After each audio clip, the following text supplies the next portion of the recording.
Ángeles y demonios, por Dan Brown. Capítulo 119. Los empinados escalones de piedra descendían a las profundidades de la tierra. Voy a morir aquí abajo, pensó Victoria mientras descendía por el angosto pasadizo, agarrada a la pesada cuerda del pasamanos. Aunque Landon había intentado evitar que Ventresca entrara en el pozo, Chartrand había intervenido y se lo había impedido. Al parecer el joven guardia estaba ahora convencido de que el camarlengo sabía lo que hacía. Tras una breve refriega, Landon se había liberado y había iniciado la persecución del sacerdote con Chartrand pisándole los talones. Instintivamente Victoria había ido tras ellos. Ahora descendía precipitadamente por una empinada cuesta en la que un paso en falso podía suponer una caída mortal. A lo lejos podía ver el resplandor dorado de la lámpara de aceite del camarlengo. Tras ella, los reporteros de la BBC se daban prisa para no quedarse atrás. El foco de la cámara proyectaba retorcidas sombras en el pozo e iluminaba las espaldas de Chartrand y Landon. Victoria apenas podía creer que el mundo estuviera presenciando esa locura. «Apaga la maldita cámara». Aunque también era cierto que la luz del foco era lo único que les permitía ver dónde pisaban. Mientras la extraña persecución seguía su curso, los pensamientos de Victoria no dejaban de agitarse como azotados por una tempestad. ¿Qué pretendía hacer el camarlengo allí abajo? Aunque encontraran la antimateria ya no había tiempo. A la joven le sorprendió descubrir que su intuición ahora le decía que el camarlengo seguramente tenía razón. Colocar la antimateria 3 pisos bajo tierra casi parecía una elección noble y piadosa. Allí abajo, al igual que en el laboratorio del CERN, la explosión de antimateria quedaría parcialmente contenida. No habría onda expansiva ni metralla que pudiera herir a los mirones, solo un cráter de dimensiones bíblicas en el que se hundiría la gigantesca basílica. ¿Había sido esa la única muestra de decencia de Kohler? ¿Salvar vidas? A Victoria todavía le costaba creer que el director estuviera implicado. Podía aceptar que odiara la religión, pero lo de esa conspiración le parecía inconcebible. ¿Era su odio realmente tan profundo como para destruir el Vaticano? ¿O para contratar a un hombre y hacer que asesinara a su padre, al Papa y a 4 cardenales?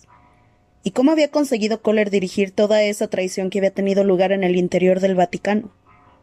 Roger era el infiltrado de Kohler, se dijo Victoria. Roger era un Illuminatus.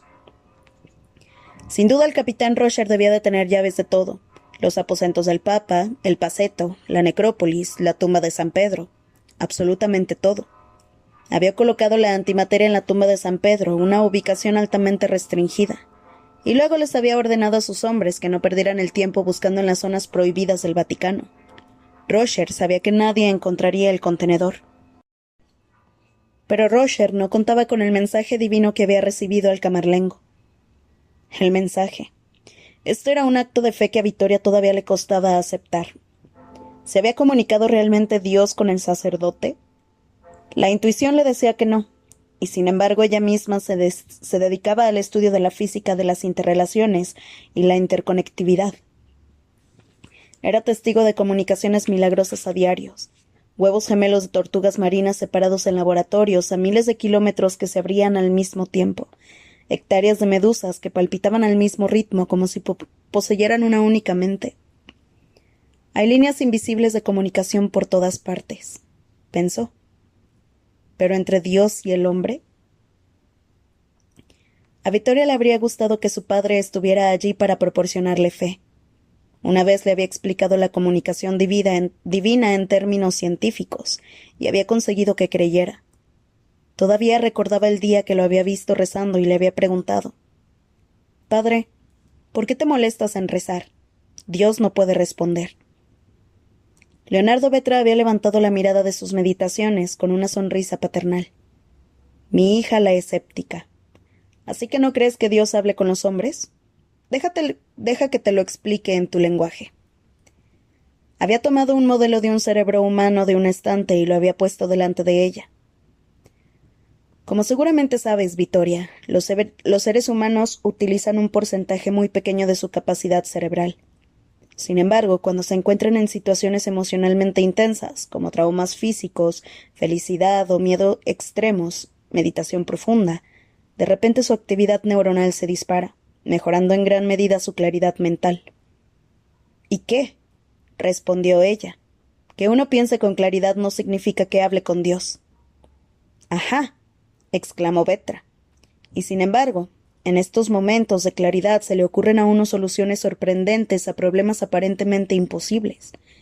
Es lo que los gurús llaman conciencia superior, los biólogos estados alterados, los psicólogos suprapercepción. Se detuvo un momento, y los cristianos, plegaria atendida.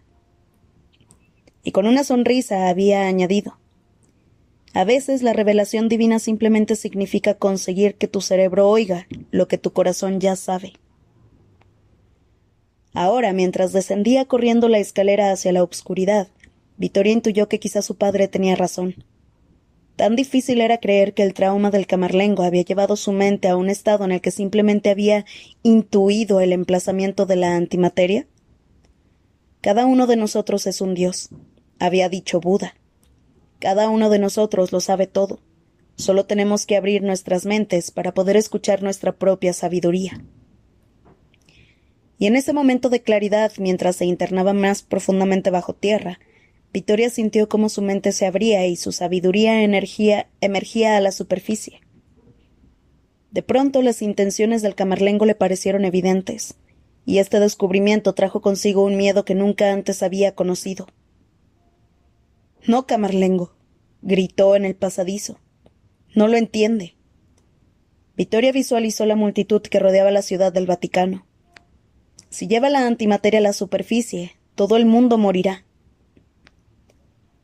Landon bajaba los escalones de 3 en 3. El pasadizo era angosto, pero no sentía claustrofobia. Su miedo, antaño delimitador, se había visto eclipsado por un temor más profundo. «Camarlengo». Landon advirtió que cada vez tenía más cerca el resplandor de la linterna. «Debe dejar la antimateria donde está, no hay elección». Al profesor le costaba creer que hubiera pronunciado esas palabras. No solo había aceptado la revelación divina del Camarlengo sobre la ubicación de la antimateria, sino que se mostraba a favor de la destrucción de la Basílica de San Pedro, una de las mayores maravillas arquitectónicas del mundo, y de las obras de arte que albergaba en su interior. Pero la gente que hay afuera es la única forma. Parecía una cruel ironía que el único modo de salvar a la gente fuera destruir la basílica. Landon supuso que a los Illuminati les haría gracia el simbolismo. El aire que provenía del fondo del túnel era frío y húmedo. En algún lugar allá abajo estaba la sagrada necrópolis, lugar de sepultura de San Pedro y de muchos otros cristianos de la antigüedad. Landon sintió un escalofrío. Esperaba que no se tratara de una misión suicida. De repente la linterna del Camarlengo pareció detenerse. Landon estaba cada vez más cerca. Llegó al final de la escalera. Una verja de hierro forjado con 3 calaveras en relieve bloqueaba el camino. El Camarlengo empezó a abrir la verja, pero Landon dio un salto y se lo impidió. Los demás llegaron un instante después. Todos tenían un aspecto fantasmal bajo la luz del foco de la cámara, sobre todo Glick, a quien se le veía cada vez más pálido. Chartrand agarró a Landon. «Deje pasar al Camarlengo». «No», dijo Vittoria casi sin aliento. «Tenemos que salir de aquí cuanto antes. No pueden sacar la antimateria de ahí. Si la llevan a la superficie, todo el mundo morirá». «Escuchen», repuso Ventresca con gran serenidad. «Debemos tener fe. Tenemos poco tiempo». «No lo entiende», insistió Vittoria. «Una explosión en la superficie será mucho peor que bajo tierra». El Camarlengo la miró. Sus ojos verdes resplandecían. «¿Quién ha dicho nada de una explosión en la superficie?» Ella se le quedó mirando. «¿Va a dejar la antimateria aquí abajo?» La certidumbre del sacerdote resultaba hipnótica. «Esta noche no habrá más muertes». «Pero, padre, por favor, tengan un poco de fe». El Camarlengo bajó el tono. «No le estoy pidiendo a nadie que venga conmigo. Son todos libres de irse.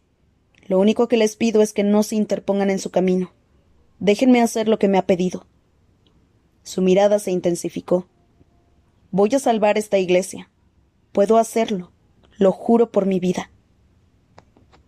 El silencio que siguió fue absoluto. Capítulo 120. Las 11:51. Necrópolis significaba literalmente ciudad de los muertos. Nada de lo que Robert Landon había leído sobre ese lugar lo había preparado para lo que se encontró. La colosal caverna subterránea estaba repleta de mausoleos medio derruidos. El aire resultaba asfixiante. Una laberíntica red de angostos pasillos serpenteaba por entre los deteriorados monumentos funerarios, muchos de los cuales estaban hechos de agrietado ladrillo revestido de mármol. Como si de columnas de polvo se tratara, incontables pilares de tierra sin excavar se alzaban hasta el techo de tierra, que colgaba a baja altura sobre la penumbrosa aldea. La ciudad de los muertos, pensó Landon, atrapado entre el asombro académico y el puro miedo. Él y los demás se internaron a toda velocidad por los serpenteantes pasadizos. ¿Habré tomado la decisión correcta? Chartrand había sido el primero en caer bajo el hechizo del camarlengo, y rápidamente había abierto la verja y había declarado su fe en él. Glick y Macri, a sugerencia del propio Ventresca, se habían ofrecido a iluminar la búsqueda. A pesar de los galardones que los aguardaban si salían de allí con vida, sus motivos resultaban ciertamente sospechosos. Vittoria era quien se había mostrado más renuente. Landon había advertido en sus ojos una cautela que se parecía mucho a la intuición femenina. Ahora es demasiado tarde, pensó mientras corría junto a ella. Ya estamos aquí. Vittoria permanecía en silencio, pero Landon sabía que ambos estaban pensando lo mismo. Si el camarlengo está equivocado, 9 minutos no son suficientes para salir del Vaticano. Mientras corrían por entre los mausoleos, un cansado Landon advirtió que, para su sorpresa, el grupo empezaba a ascender una pronunciada pendiente. Al darse cuenta de la razón, sintió que un escalofrío le recorría la espina dorsal.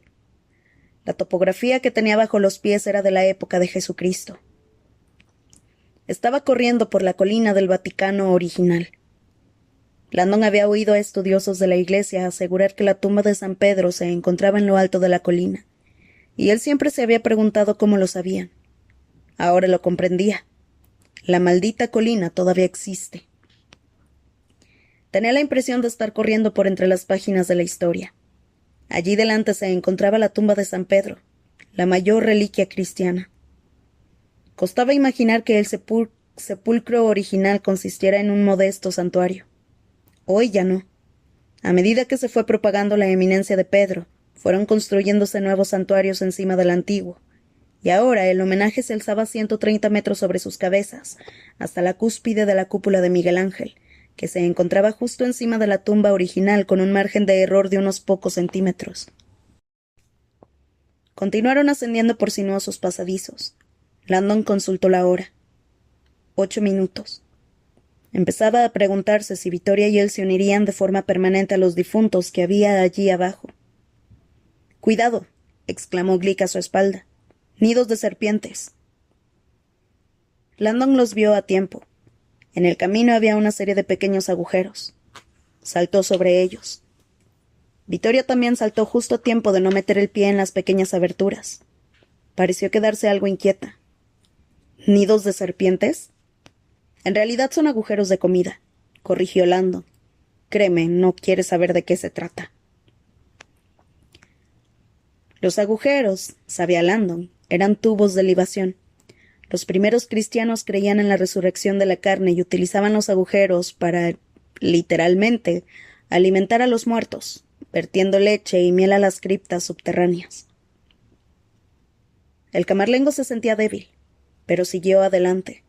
Sus piernas encontraban fuerza en su deber para con Dios y la humanidad. Ya casi he llegado. El dolor que sentía era insoportable. La mente puede causar mucho más dolor que el cuerpo. Sabía que contaba con muy poco tiempo. «Salvaré tu iglesia, Señor. Lo juro». A pesar del foco de la cámara que agradecía, el camarlengo llevaba a sí mismo la lámpara de aceite. «Soy un faro en la oscuridad. Soy la luz». Al correr el aceite se agitaba y por un momento temió que el inflamable líquido se derramara y lo quemara. Ya había tenido suficiente carne quemada por esa noche. Estaba acercándose a lo alto de la colina. Se hallaba completamente empapado en sudor y ya casi sin aliento. Cuando llegó a la cúspide, sin embargo, sintió que renacía. Tambaleante se quedó de pie en la pequeña porción de tierra lisa en la que había estado tantas veces. Allí terminaba el sendero. La necrópolis llegaba abruptamente a su fin ante un muro de tierra. Un pequeño letrero decía Mausoleum S, la tumba de San Pietro. Ante él, a la altura de la cintura, había una abertura en la pared. Allí no se veían placas doradas, ni tampoco otros adornos.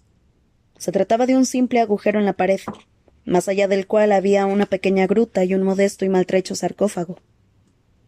El camarlengo miró el interior del agujero y sonrió exhausto. Oyó entonces que los demás iban llegando tras él. Dejó a un lado la lámpara de aceite y se arrodilló para rezar. Gracias, Dios mío. Ya casi he terminado. Mientras tanto, en la plaza de San Pedro, el cardenal Mortati, rodeado por el resto de los atónitos cardenales, levantó la mirada hacia la pantalla y contempló el drama que se estaba desarrollando en la cripta subterránea. Ya no sabía qué creer. ¿Había visto todo el mundo lo mismo que él? ¿De verdad había hablado Dios con el camarlengo? ¿Se encontraba realmente la antimateria en la tumba de San Pedro? ¡Miren! La multitud dejó escapar un grito ahogado. ¡Ahí! De repente todo el mundo señaló la pantalla. ¡Es un milagro! Mortati levantó la mirada. La imagen era algo inestable, pero suficientemente clara y sin duda inolvidable. El camarlengo, de espaldas, se había arrodillado para rezar. Ante él había un irregular agujero en la pared. En su interior, entre los escombros, podía verse un ataúd de terracota. Aunque Mortati había visto el féretro solo una vez en su vida, no tuvo la menor duda de qué contenía. San Pietro. Mortati no era tan ingenuo como para pensar que los gritos de júbilo y asombro que ahora profería la muchedumbre se debían al hecho de presenciar una de las reliquias más sagradas del cristianismo. La tumba de San Pedro no era lo que provocaba que la gente se arrodillara y se pusiera espontáneamente a rezar y a dar gracias. Su reacción se debía al objeto que había encima de la tumba. El contenedor de antimateria. Estaba ahí, donde había estado todo el día, oculto en la obscuridad de la necrópolis, lustroso, implacable, mortífero. La revelación del camarlengo era correcta. Maravillado, Mortati se quedó mirando el cilindro transparente. El glóbulo de líquido seguía flotando en el centro. El visor de LEDs irradiaba su luz roja en la gruta e iniciaba en ese momento la cuenta atrás de los últimos 5 minutos.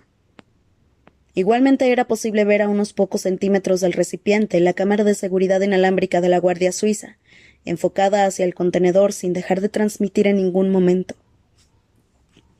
Mortati se santiguó, convencido de que se trataba de la imagen más aterradora que había visto en su vida. Un momento después, sin embargo, se dio cuenta de que la situación estaba a punto de empeorar. De repente el camarlengo se puso en pie, tomó el contenedor de antimateria entre las manos y se volvió hacia los demás.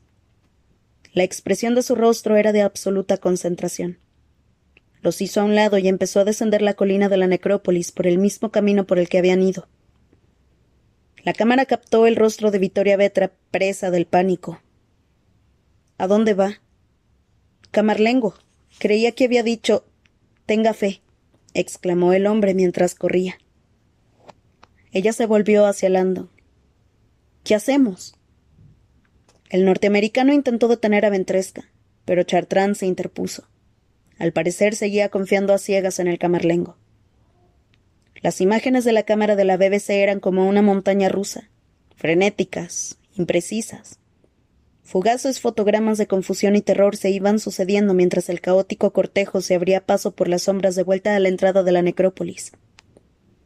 En la plaza, Mortati dejó escapar un grito ahogado. ¿Va a subir eso aquí? En las televisiones de todo el mundo pudo verse cómo el camarlengo corría por la necrópolis con la antimateria en las manos. Esta noche no habrá más muertes. Pero estaba equivocado. Capítulo 121. El camarlengo salió por las puertas de la Basílica de San Pedro exactamente a las 11:56. Se tambaleó bajo el ponente resplandor de los focos, con el contenedor de antimateria en las manos, como si de una ofrenda luminosa se tratara. Con los ojos doloridos pudo ver la imagen de su propia figura medio desnuda y herida, en las gigantescas pantallas dispuestas alrededor de la plaza. El camarlengo nunca había oído un estruendo como el que profirió la multitud allí congregada. Lloros, gritos, cantos, rezos, toda una mezcla de veneración y terror. «Líbranos del mal», susurró para sí.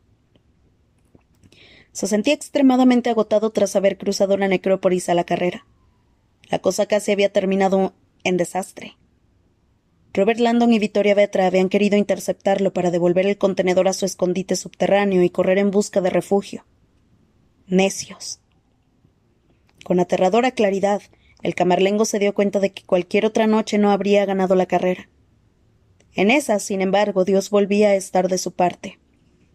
Chartrand, siempre fiel y obediente a sus requerimientos, había conseguido evitar que Landon lo interceptara. Y los reporteros, claro está, estaban demasiado embelesados y cargaban con demasiado equipo para inmiscuirse. Los caminos del Señor son inescrutables. El camarlengo oyó a los demás a su espalda, y un momento después vio en las pantallas cómo se acercaban a él. Haciendo acopio de sus últimas fuerzas, alzó el contenedor de antimateria por encima de la cabeza.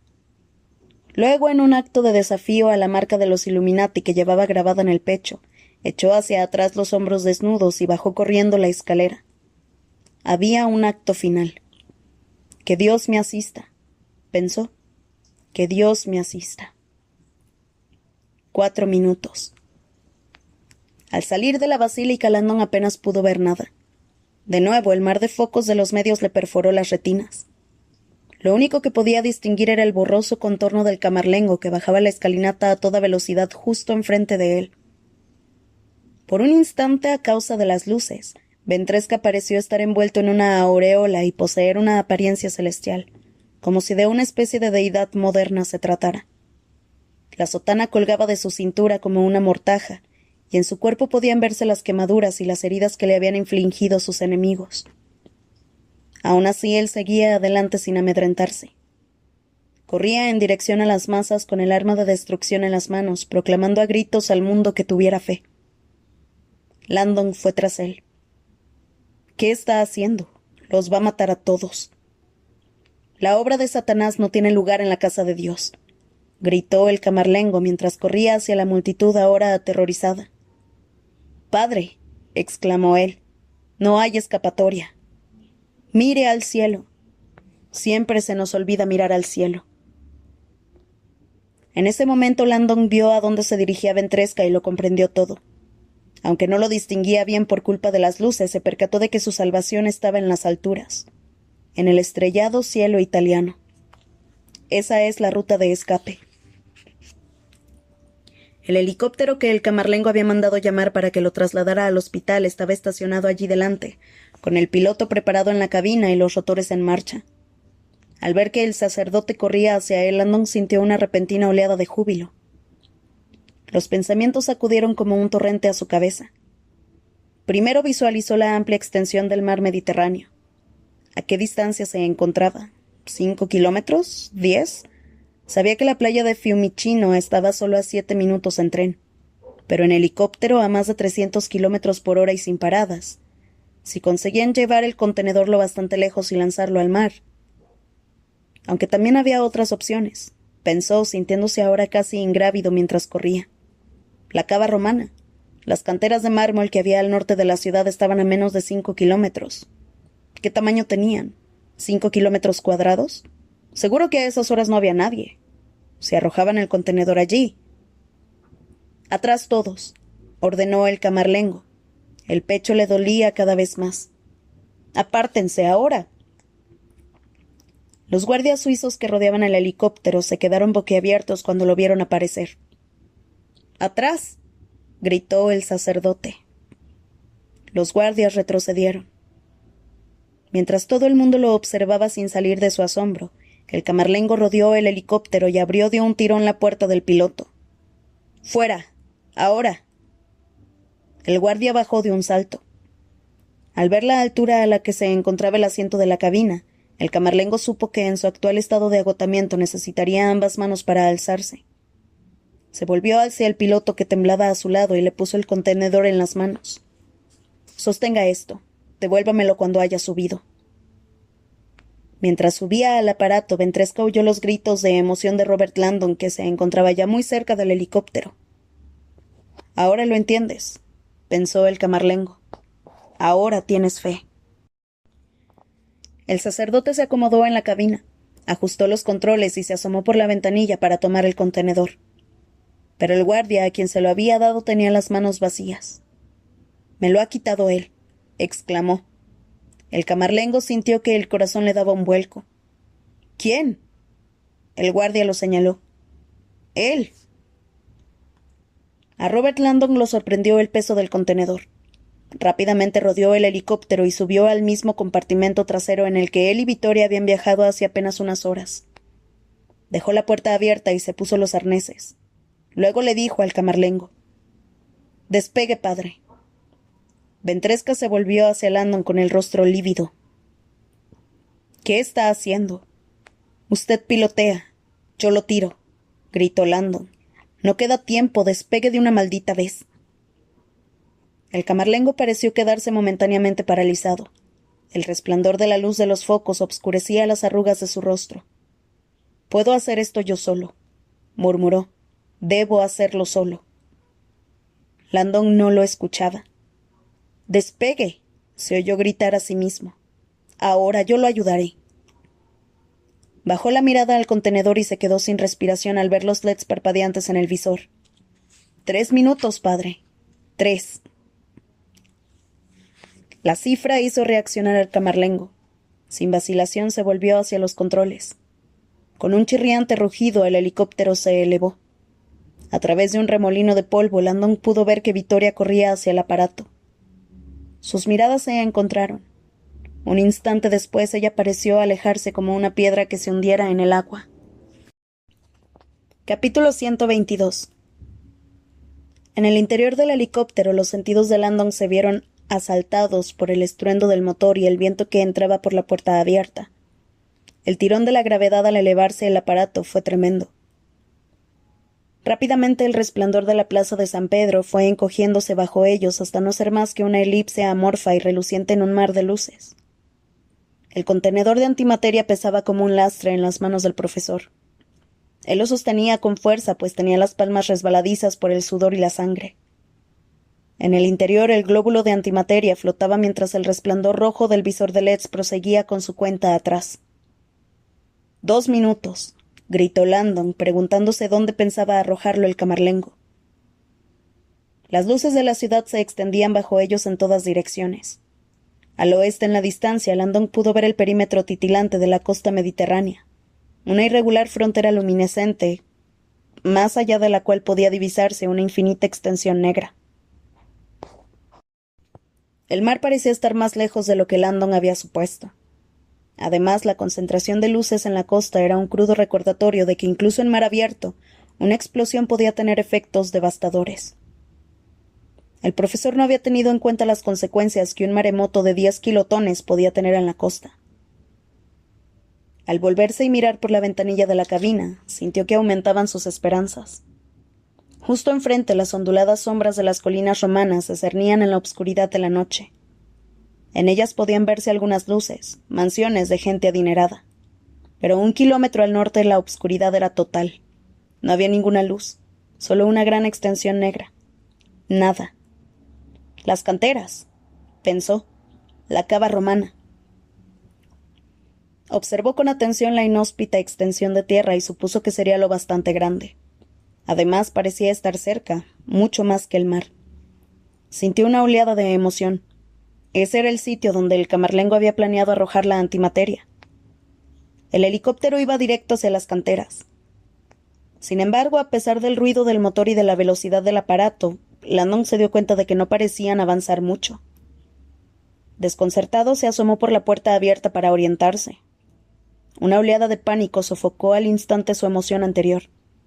Justo debajo de ellos, a cientos de metros, resplandecían las luces de los focos de la plaza de San Pedro.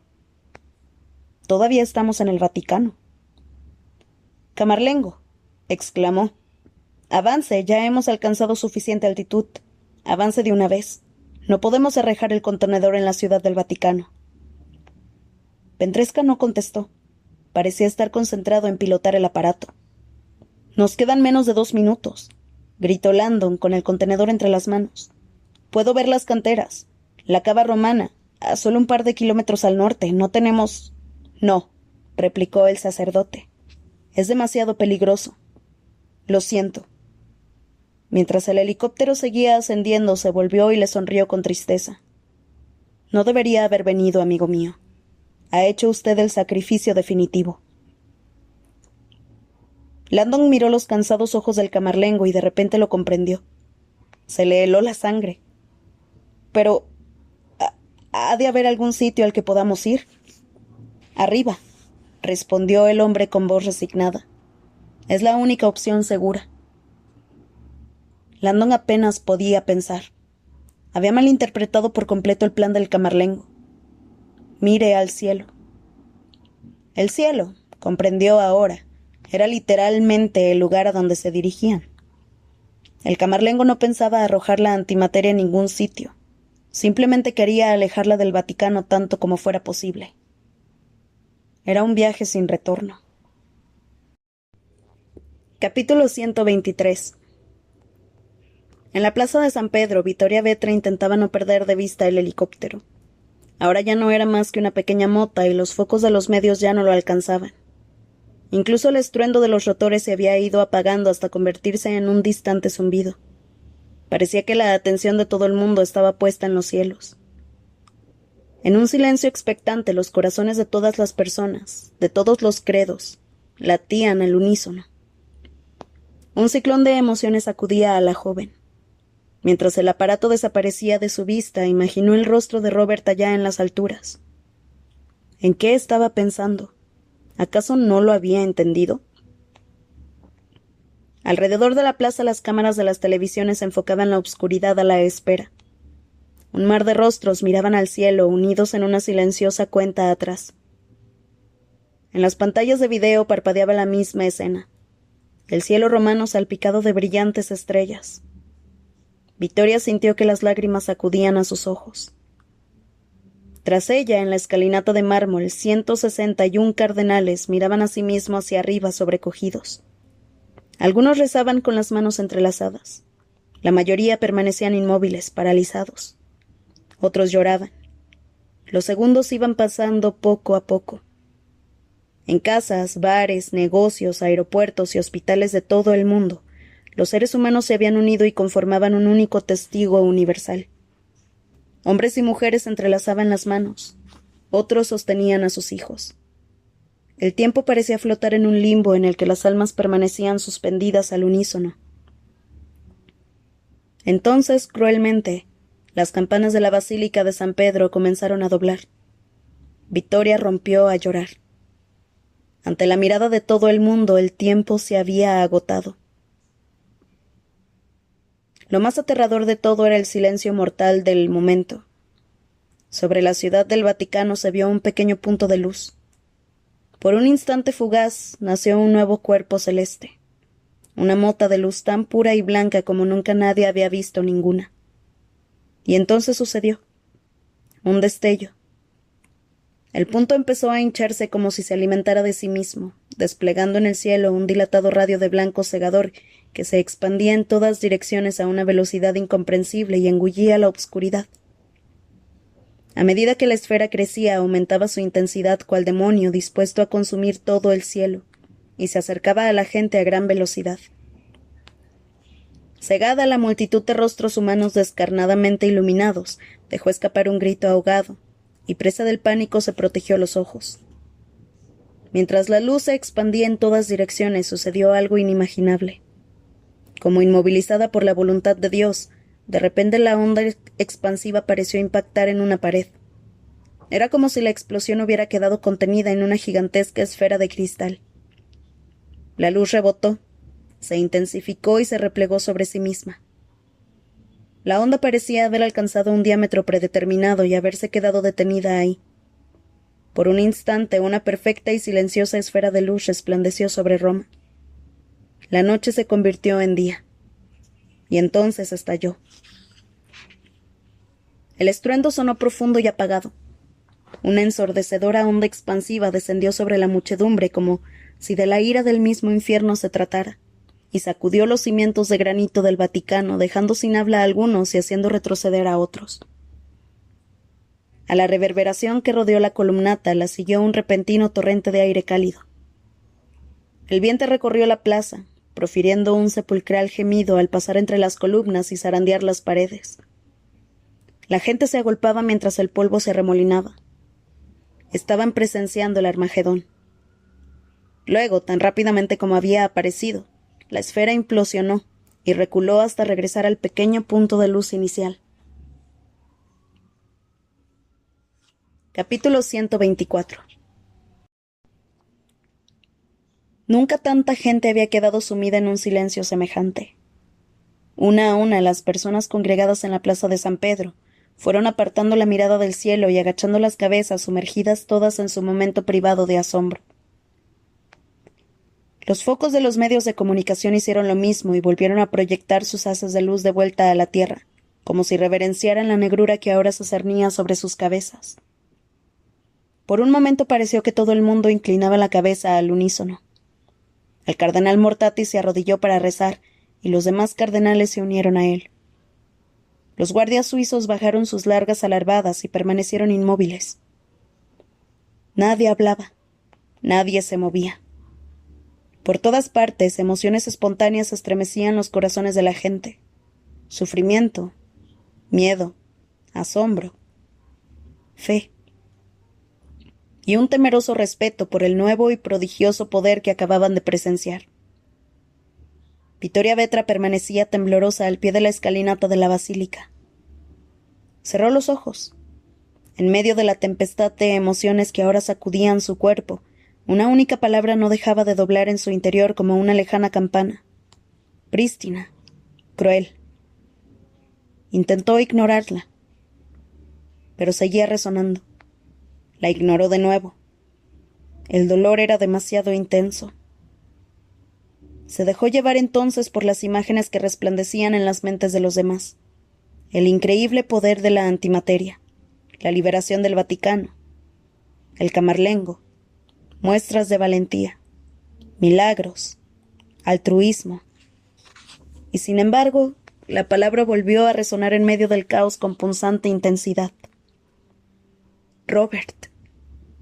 Había ido a buscarla a Castel San Angelo. La había salvado. Y ahora había sido destruido por su creación.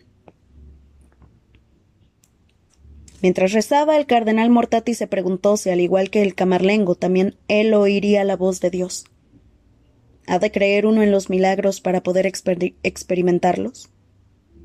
Mortati era un hombre moderno que profesaba una fe antigua.